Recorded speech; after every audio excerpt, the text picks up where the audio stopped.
Damos la bienvenida en primer lugar a la magíster Erika Vergara. Ella nos acompaña con una conferencia titulada Prácticas de conservación en la colección taxonómica nacional de insectos Luis María Murillo, Agrosavia de Colombia. Bueno, la magíster Erika ya nos había acompañado en la ocasión pasada en este mismo seminario. Ella es ingeniera forestal con énfasis en entomología básica, de formación en morfología de insectos, insectos inmaduros, taxonomía de insectos y entomología general y agrícola.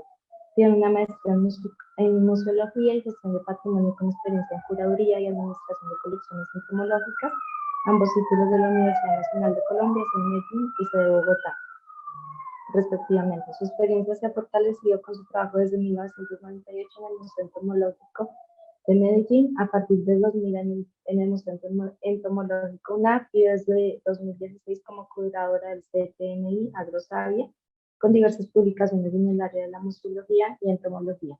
Bueno, haciendo como una recapitulación, ¿no?, de lo que hemos hablado hasta el momento en las conferencias, el día de ayer estuvimos en primer lugar con el doctor John Simmons, ¿no? Él nos estuvo contando un poco sobre el tema de documentación, materiales que son los más adecuados, algunas implicaciones, qué pasa con estos avances tecnológicos, ¿no?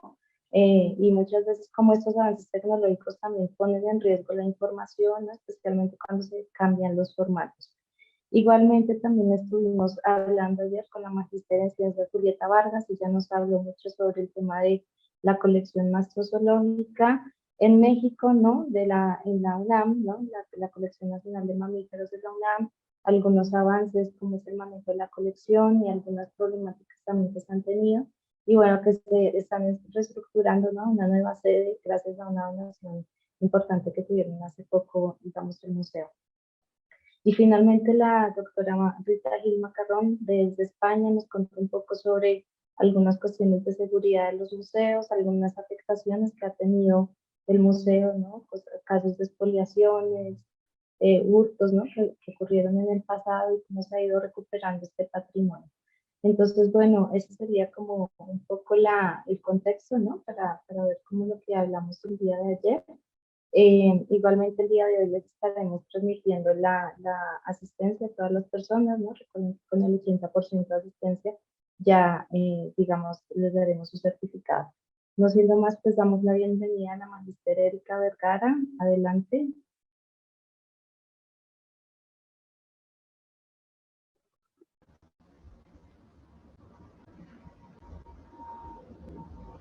Hola, Juana, buenas tardes. Buenas tardes a todos. Buenas tardes.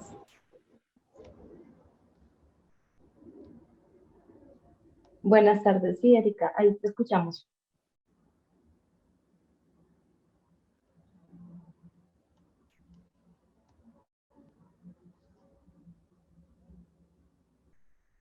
¿Me cuentan por fin si se ve? Sí, ya estamos viendo en este momento. Cuando tú digas, empiezo. Adelante. Buenas tardes, como les había dicho Juana, mi nombre es Erika Valentina Vergara Navarro y vengo a hablarles de las prácticas de conservación en la Colección Taxonómica Nacional de Insectos Luis María Murillo, Agrosavia, en Colombia. Primero que todo, es importante tener claro y recordar qué es realmente una colección biológica, ¿sí? Son especímenes vivos o muertos de la diversidad. Están preservados bajo estándares de curaduría y principalmente están catalogados, mantenidos y organizados taxonómicamente de acuerdo a protocolos de manejo. Es importante esas tres palabras que tengo aquí resaltadas: preservados, mantenidos y manejo, ¿sí? Precisamente para poder garantizar y mantener que estos especímenes estén en el estado de conservación necesario para garantizar su perpetuidad. La colección de la que vamos a hablar precisamente es la colección CTNI, que surgió en 1927 aquí en el país, en Colombia, aunque contenemos especímenes de 1912. Más tarde esta colección va a parar a una institución que es creada en el país que se llama el Instituto Colombiano Agropecuario en 1962. Para más tarde ser entregada a la Corporación Colombiana de Investigación Agropecuaria en el 94, Corpoica, ahora Agrosavia. La colección CTNI tiene 3 colecciones principales que es de las que vamos a hablar en este momento, que es la colección taxonómica de exhibición para un público general, la colección de formas inmaduras y la colección taxonómica central para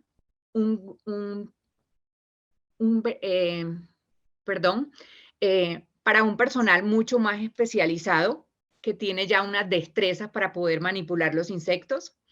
Entonces, aquí tenemos lo que corresponde a las colecciones de investigación. En las colecciones de investigación tenemos la colección taxonómica central, que aquí la vemos, que corresponde directamente a los armarios compactadores, donde contamos con la mayoría de ejemplares de insectos en seco. Es decir, para lo que corresponde a ellos están montados, son todos adultos y están montados en seco. Asimismo, como existe de investigación la de adultos, tenemos la de formas inmaduras que corresponde a los estados juveniles de los insectos, que para este caso pueden ser huevos, larvas, pupas o ninfas, de acuerdo a la correspondiente metamorfosis de ellos. Es importante tener presente algo. En la colección de formas inmaduras está en líquido, está preservada toda en alcohol. Pero también tenemos una colección taxonómica central en líquido. Es decir, nosotros, por así decirlo, un ejemplo, en una trampa específica nos cayeron 30 hormigas.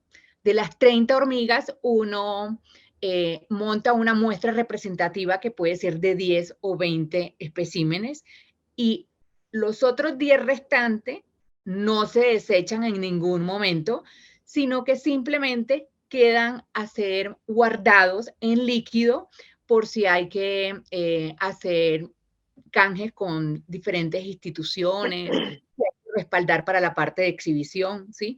Entonces podemos tener especímenes tanto en seco como en líquido de lo que corresponde a la colección taxonómica central. Y aquí tenemos lo que corresponde a la colección taxonómica de exhibición, que es otro público, ¿sí? Por lo tanto, los ejemplares de cada una de estas colecciones tienen un tratamiento particular.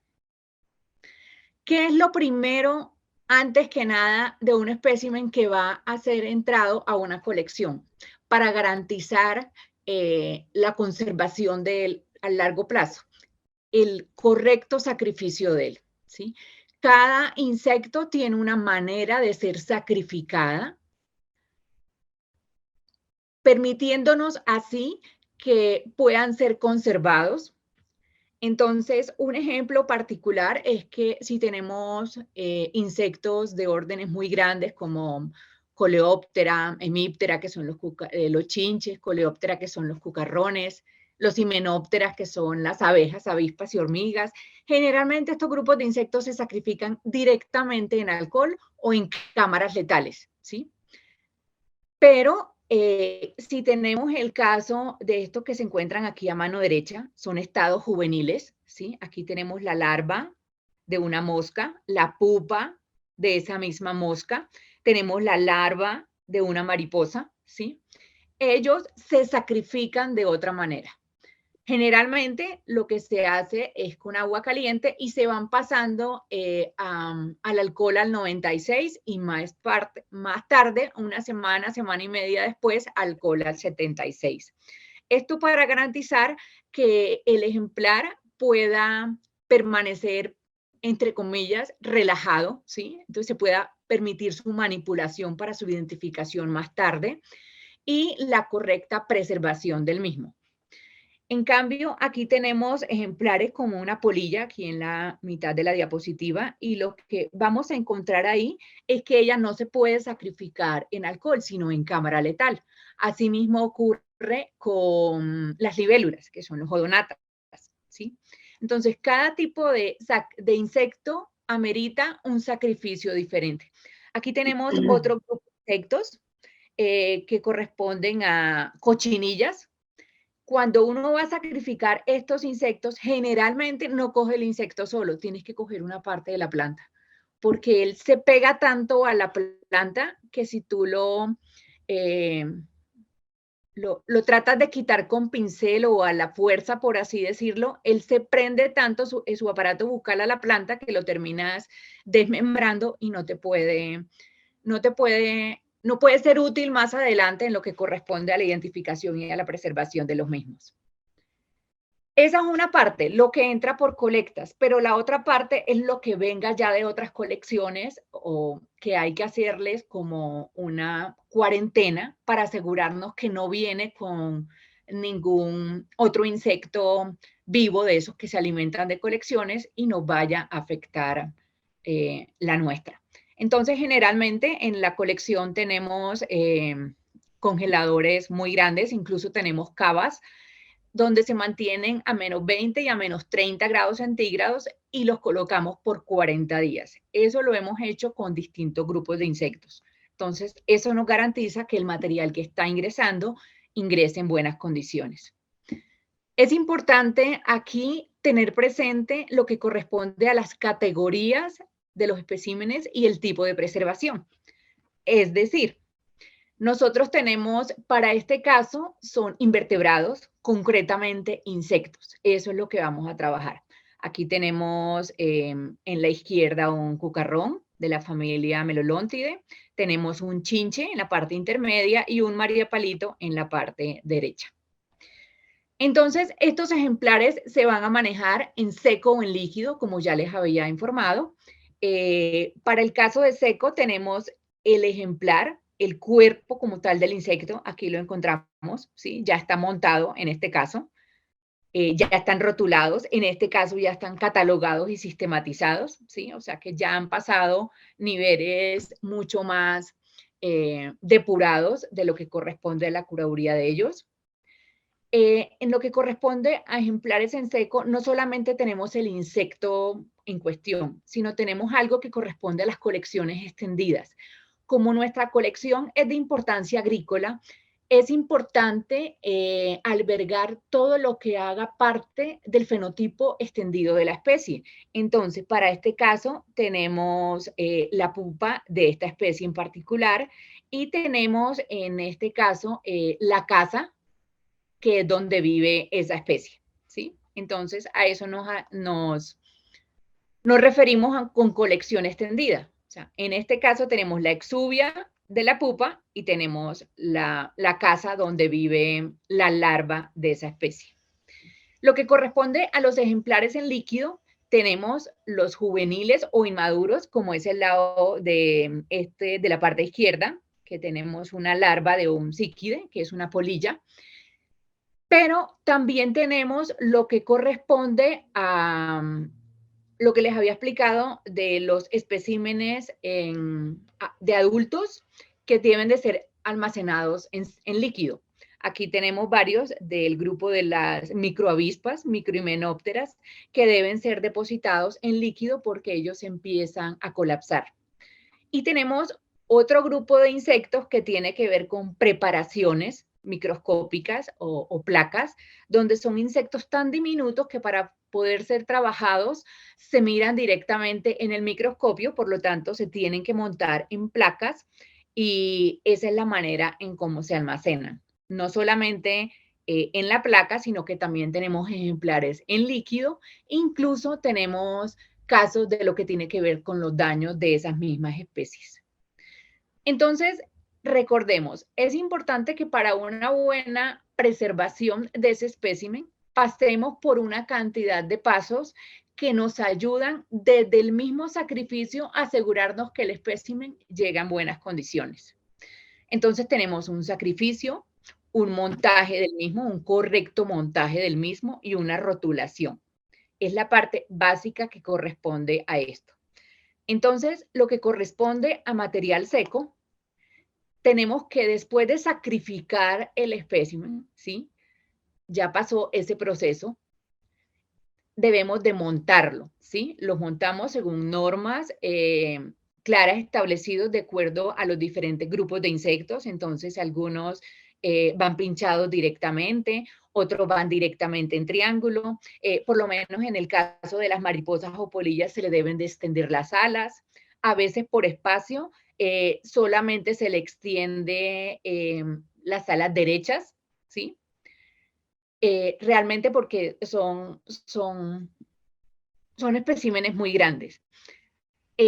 Siempre hay que tener presente cuando pensamos en montaje, en no atravesar el espécimen a menos que realmente ni el doble montaje de alfiler lo aguante. Estamos cuidando nuestro objeto de museo, nuestro ejemplar, y en el largo plazo necesitamos tal vez alguna estructura que en determinado momento no se utiliza ¿sí?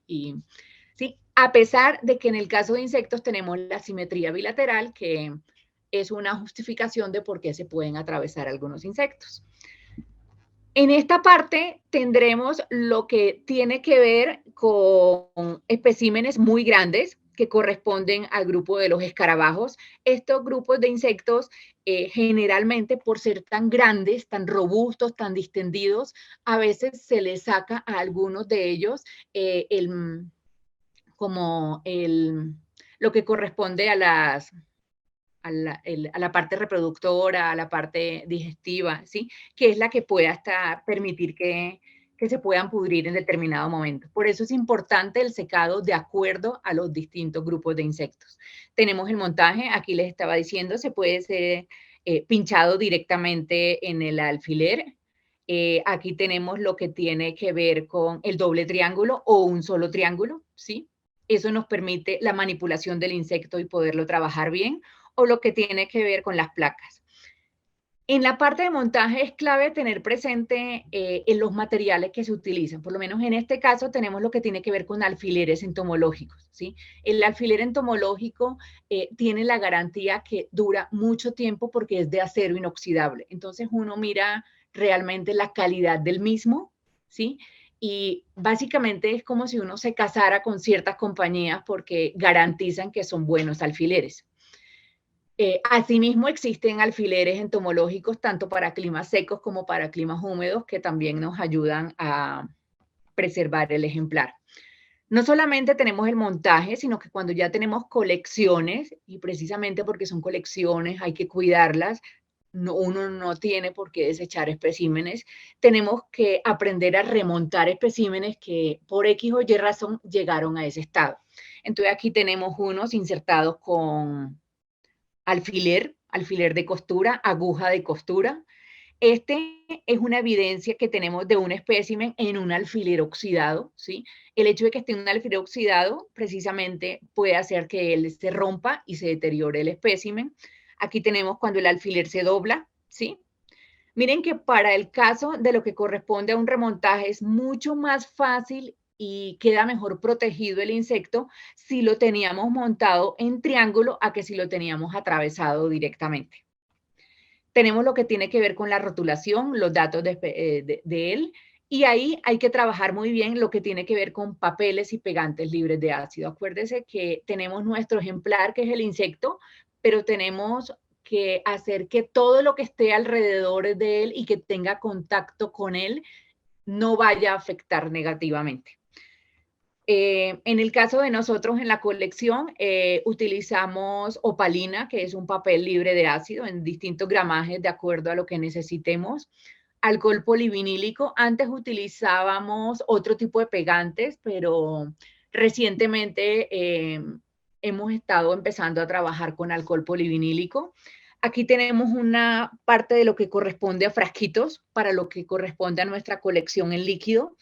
Si miramos bien, estos dos primeros frasquitos no tienen, o sea, tienen como un cartoncito blanco nomás. En cambio, este tercero tiene una contratapa en plástico. Estos son los que realmente estamos utilizando porque estamos garantizando que el ejemplar que queda ahí no se le va a ir evaporando el alcohol tan rápido.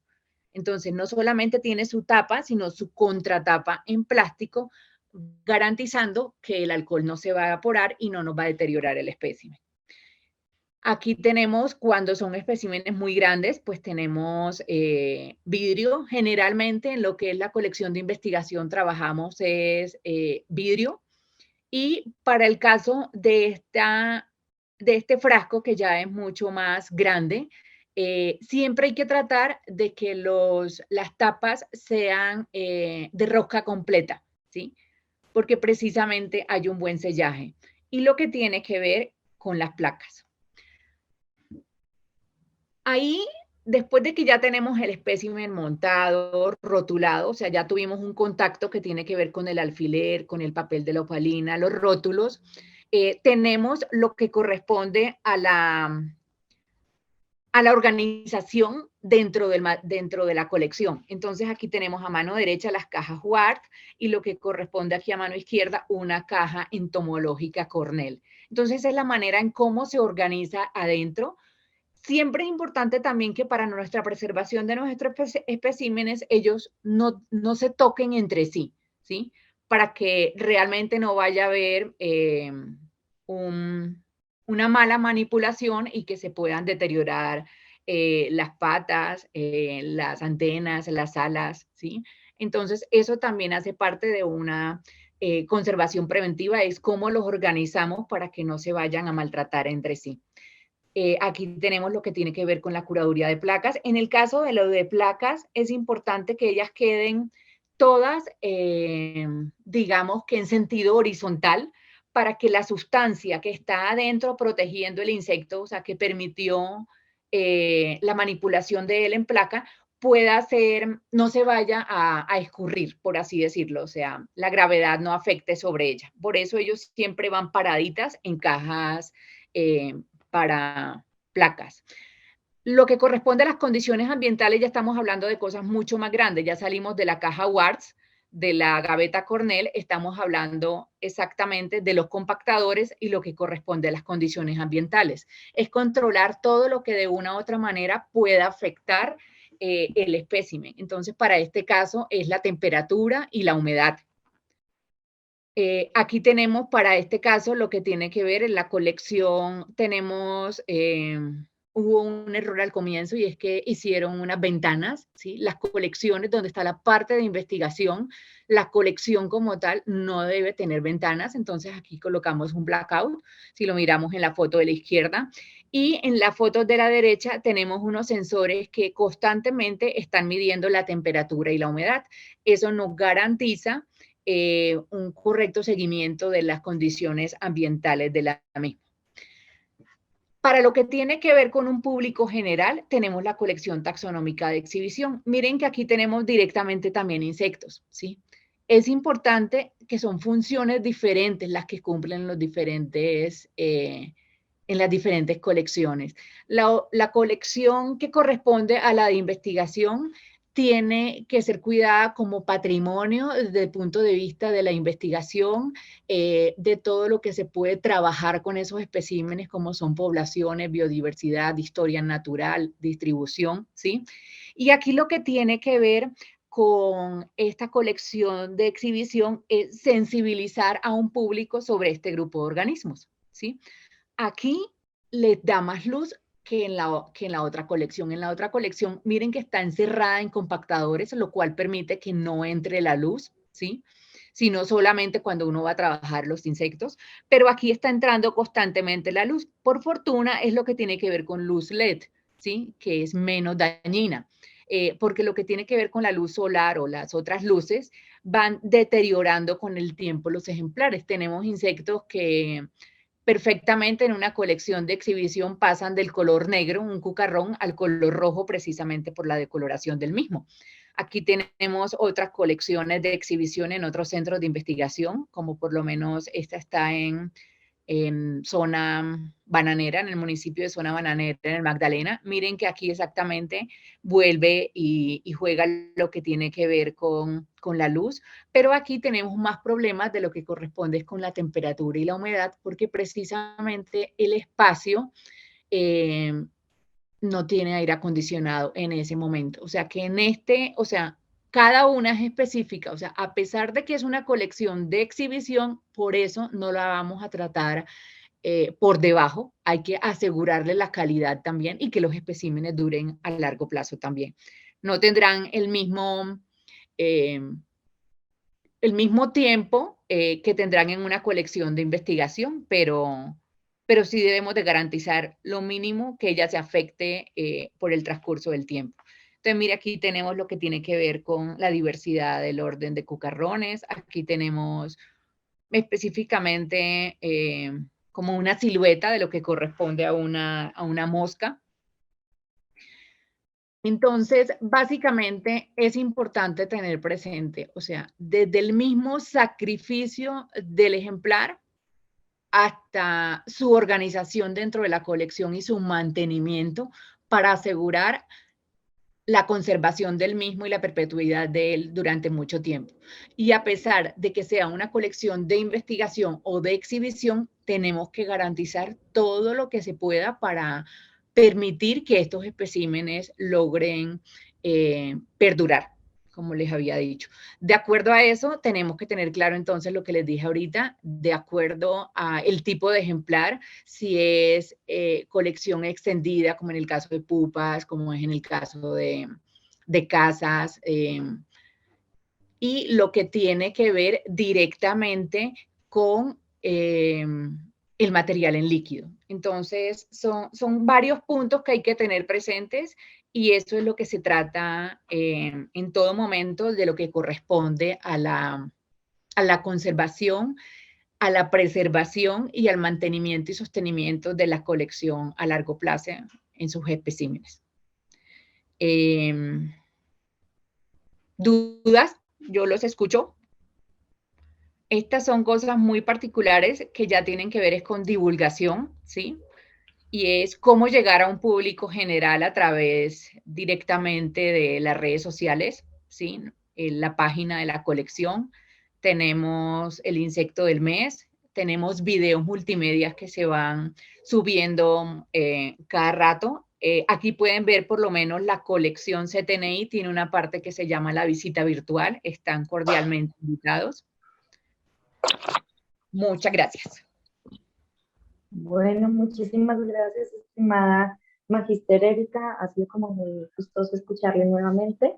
Les cuento que sigo teniendo algunos problemas de conectividad, pero si alguien desea hablar, adelante. Si alguien tiene alguna duda, adelante, puede abrir el micrófono.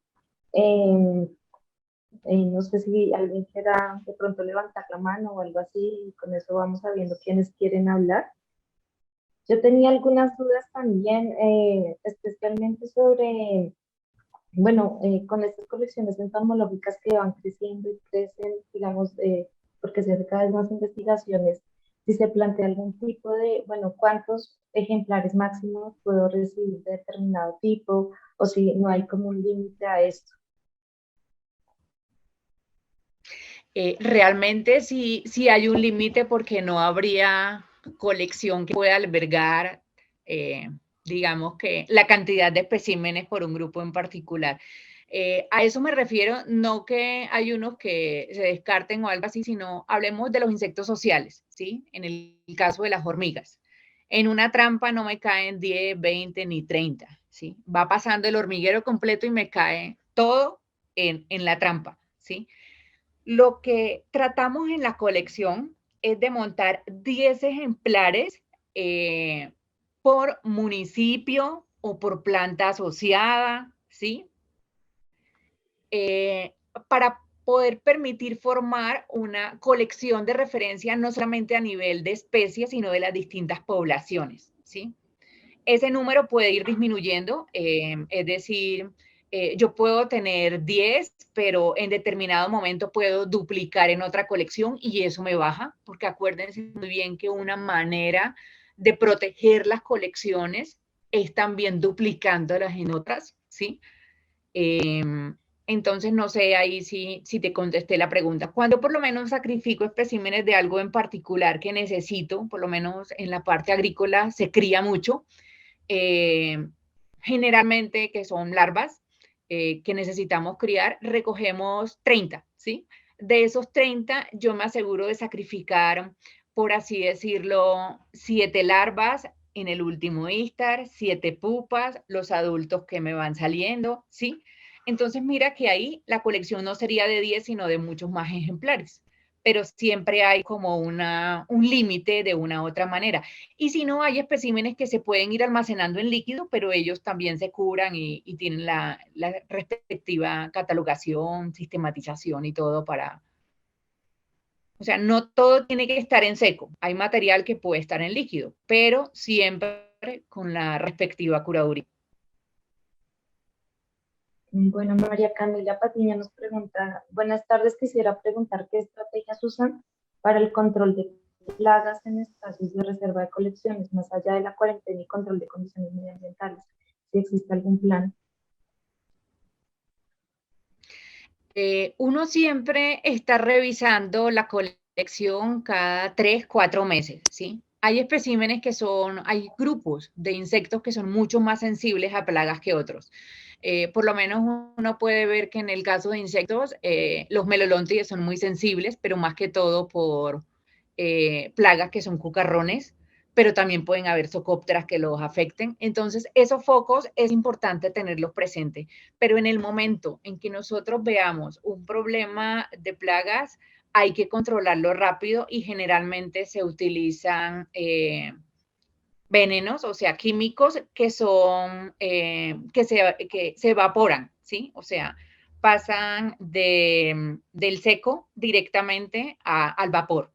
No pueden ser cosas húmedas, ¿sí? No puede ser fumigar con agua, por así decirlo. Esa parte es importante. Entonces, cuando ya se tienen plagas, es importante hacerlo constantemente y estar revisando, ¿sí? Pero la garantía es asegurarnos que nada nos entre. Y cuando nos entre, cuando se ha hecho en colecciones, a veces lo hacemos, por así decirlo, el día 1, ¿sí? Y a los 15 días volvemos a fumigar. ¿Por qué? Precisamente porque ellos tienen un estado de latencia, por lo menos lo que tiene que ver con los inmaduros, la pupa, y se duermen como diciendo, hay veneno, nos van a matar, entonces hagámonos los dormidos un rato. Entonces uno los espera 15 días y cuando ya están resurgiendo, otra vez. Muchas gracias. Aquí decía, alguien pregunta de lo que tiene que ver con Oiketicus, que es la larva que vieron ahí. Generalmente, ahí lo que está sacrificado no se separó, ¿sí? Ahí está tanto la casa con el insecto adentro, ¿sí? Eso se almacena directamente en líquido, pero ella también se puede almacenar en seco, ¿sí? En el caso de ellos directamente. Porque lo ideal en ese caso directamente de las larvas que tienen pupa, como lo que vimos, es sacrificar la larva y mantenerla en líquido, el adulto guardarlo también y mantenerlo en seco, y lo que corresponde directamente a la casa, que también iría guardada en seco.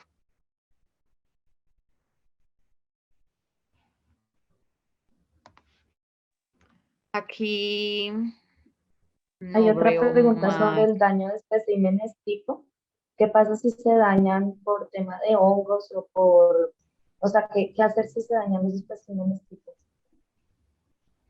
Por Realmente hongos ahí me quedamos muy desmoralizaría tranquilos. horrible porque los especímenes tipo sí que no les puede pasar absolutamente nada, pero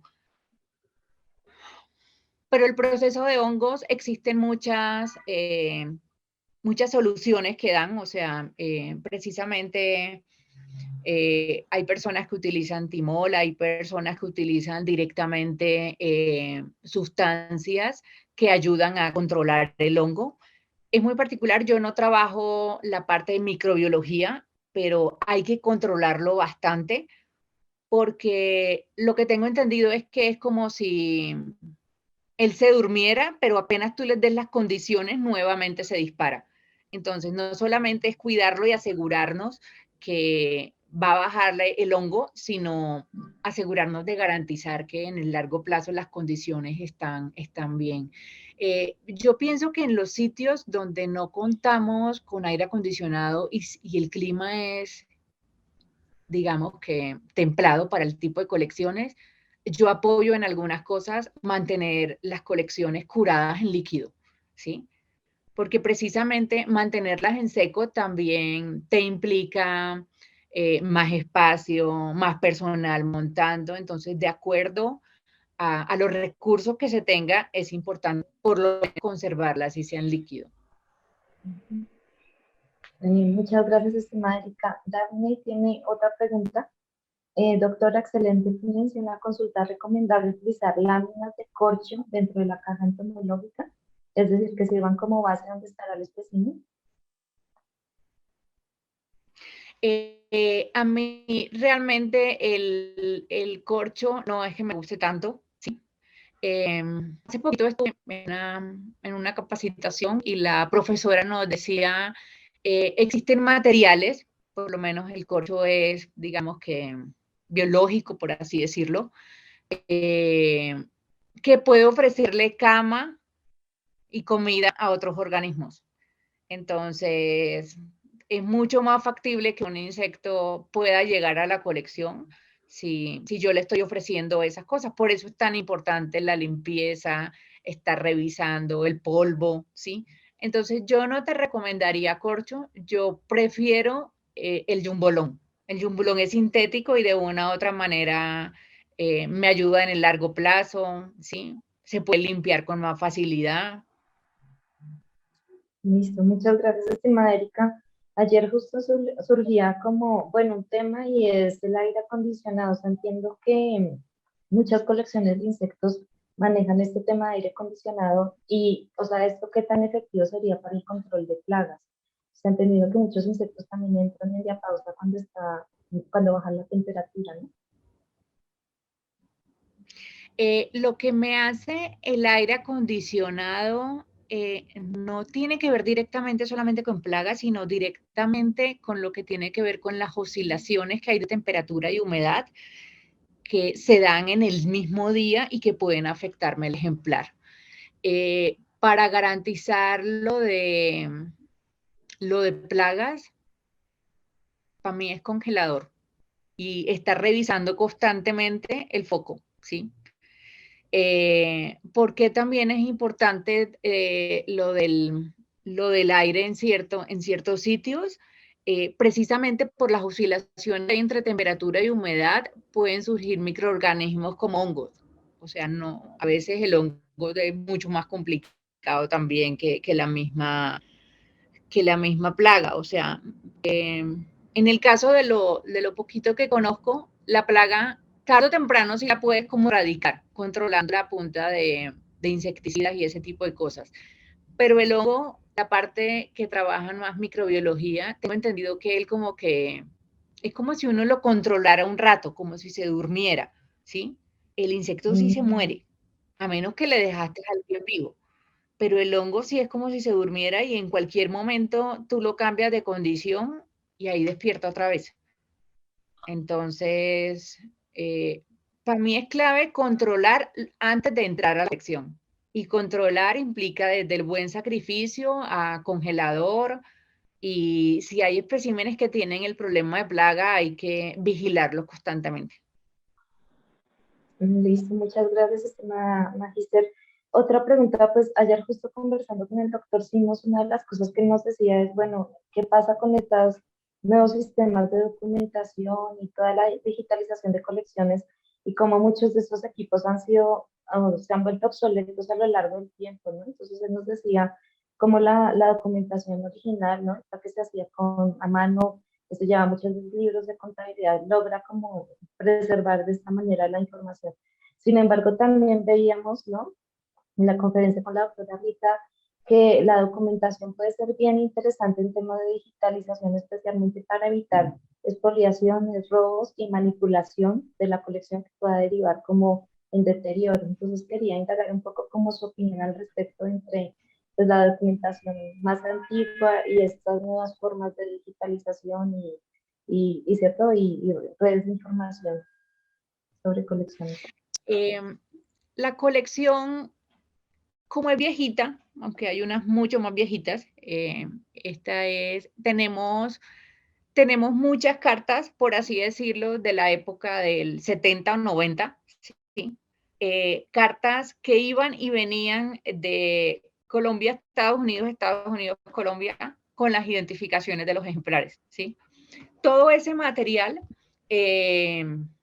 está digitalizado, pero eso no significa que el material físico no está, o sea, contamos con él.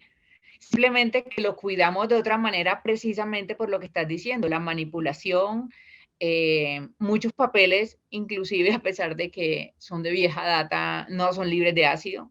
Entonces tenemos que garantizar que la información que está allí depositada no se pierda. Pero nosotros tenemos las dos formas. Incluso en este momento, pues ya es más que todo lo que se maneja digital, porque todos son correos y cartas, pero en PDF. Entonces esa información sí queda ahí, pero el fundador de la colección se llamó Luis María Murillo y tenemos el libro de campo de él y es un libro gordísimo y siempre estamos pendientes de estarlo cuidando y revisando que no le esté dando absolutamente nada que le vaya a afectar. Bueno, muchas gracias, estimada Magíster. Bueno, una última pregunta es, justo ayer nos comentaba la doctora Rita que hubo varios casos de expoliación, por ejemplo, ejemplares de la colección del Museo de España, ¿no? Que eran encontrados en las casas de los coleccionistas pasados, o por ejemplo, un meteorito, ¿no? Que se logra rastrear en redes y encontrar que se estaba vendiendo en redes. Eh, Cuando se manejan colecciones tan grandes con tantos individuos, ¿cómo manejar este tema, ¿no? ¿Cómo mejorar esas condiciones de seguridad de los especímenes?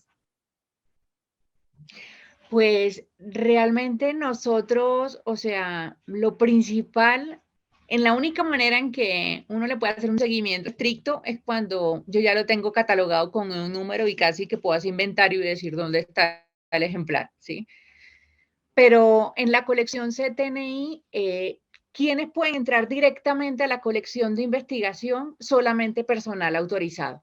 ¿Y quién es el personal autorizado? La persona la persona que trabaja curaduría y pare de contar. O sea, para que pueda ingresar otra persona tienen que tener un permiso. Y en el caso de nosotros allá es a través como de digital, a través del carnet. O sea, las puertas son controladas por carnet, entonces nadie puede tener ingreso directamente a ellos. Pero eso que tú me dices es cierto, o sea, he oído casos por lo menos alguien me contó un caso en Brasil que en una feria de las pulgas encontraron un grupo, una cajita así eh, de hace muchos años y tenía todo un grupo de cucarroncitos que eran material tipo, todas tenían sus letreritos rojos y azules. Por fortuna pasó un taxónomo, sabía de eso y automáticamente la consiguió, la recuperó, pero eso ocurre. Y eso ocurre a veces incluso, yo pensaría que los mismos recelos entre los mismos museos, a veces existen competencias muy feitas en esa parte, me parece a mí. Eh, Hay personas que incluso en grupos de taxónomos, hay personas que les gustan como las uvas de los ponques, por así decirlo, y si les gusta un bicho de una colección, se va caminando. Es muy triste esa parte porque uno lo que trata como curador es que cuando llega alguien a la colección, primero tiene una experticia en el grupo que pueda manipular los especímenes y uno confía plenamente en la persona y está en su casa, puede trabajar el material, ¿sí? Sin problema, uno no se queda ahí fiscalizando como un policía. Entonces, esa parte es complicada, Ya, pero muchas gracias. siempre hay que vigilar quién va y quién puede entrar y quién puede tocar. Claro, tener como un sistema de vigilancia permanente, ¿no? De las colecciones. Bueno, una última pregunta era sobre el tema, hay ejemplares históricos, ejemplares tipo que son muy importantes, ¿no? Usualmente se usan solo para un fin de investigación. Incluso en una de las primeras conferencias del magíster César Garzón esta semana nos decía ejemplares históricos de 1800, 1900 yo no presto para hacer investigación porque es muy fácil que me los dañen, me los deterioren. Pero la pregunta también es, bueno, estos ejemplares son históricos, están muy bien conservados, pero también cómo lograr activarlos, ¿no? Y digamos que cumplan una función, ¿no? Yo me acuerdo, alguna vez visité, bueno, el Secundario Museo en Alemania, ¿no? Y tenían exhibido un Archaeopteryx, ¿no? O sea, esta ave primitiva en sala, o sea, mostrándola al público precisamente porque la idea era como que la gente también acceda a este tipo de colecciones y la pueda ver, un poco difundir. Pero hasta cuáles son los límites, ¿no? ¿Qué exhibir, qué no exhibir, y un poco cómo lograr también, o sea, resguardar, pero también dar un uso social a estos especímenes históricos. Yo no te podría decir en los otros grupos, ¿sí? Como lo que me estás diciendo, en vertebrados o algo así. Pero, mira, en la parte de insectos existe, primero, ellos son muy pequeños, existen muchas maneras en cómo tú los puedes mostrar sin necesidad de sacarlos, ¿sí? Hace poquito se describieron 3 nuevas especies con material de la colección CTNI, y precisamente para poder llegar a un público mucho más general, se pegó en la página no solamente de la colección, sino directamente de la corporación. 3 nuevas especies para la ciencia fueron descritas. De ahí directamente llamaron algunas emisoras y llamaron a preguntar qué significa eso, por qué es importante, ¿sí? ¿Cuál es el papel que tienen esos ejemplares? Entonces hay distintas maneras de llegar con esos especímenes al público, pero no específicamente con el ejemplar. Mira que en el caso de vertebrados hay muchos museos que yo veo que lo que hacen son como réplicas y el ejemplar original queda guardado, ¿sí? Pero la réplica sale al público, ¿sí? En el caso de insectos no es tan así. O sea, el espécimen tipo, el que lleva el nombre, no es para que esté cogiendo sol, luz, ni nada de esas cosas. Yo hace poquito estuve en un museo en Panamá y quedé dependiente exclusivamente de escribir algo porque me traumaticé apenas llegué a ese museo y vi una parte que tenía que ver con insectos y precisamente estaba la cajita, por lo menos con 30 especímenes tipo ahí visibles. O sea, yo le explicaba a la muchacha que no, que era la guía, yo le decía, mira que en este caso es una réplica del vertebrado, es una réplica de la hoja, es una réplica de algo. Aquí tú estás mostrando el ejemplar mismo. O sea, ese ejemplar no puede salir así. Y existen muchas maneras de llegar a la gente que no tenga que ser con el ejemplar como tal en físico, ¿sí? Y mira que en el caso de insectos hay muchas maneras de llegar, o sea, nada más es que tú tomes una foto gigante del ejemplar y con eso ya estás deslumbrando también, estás despertando esas sensibilidades que tienen que ver con ese grupo de insectos. Ya, bueno, muchísimas gracias, estimada Magíster.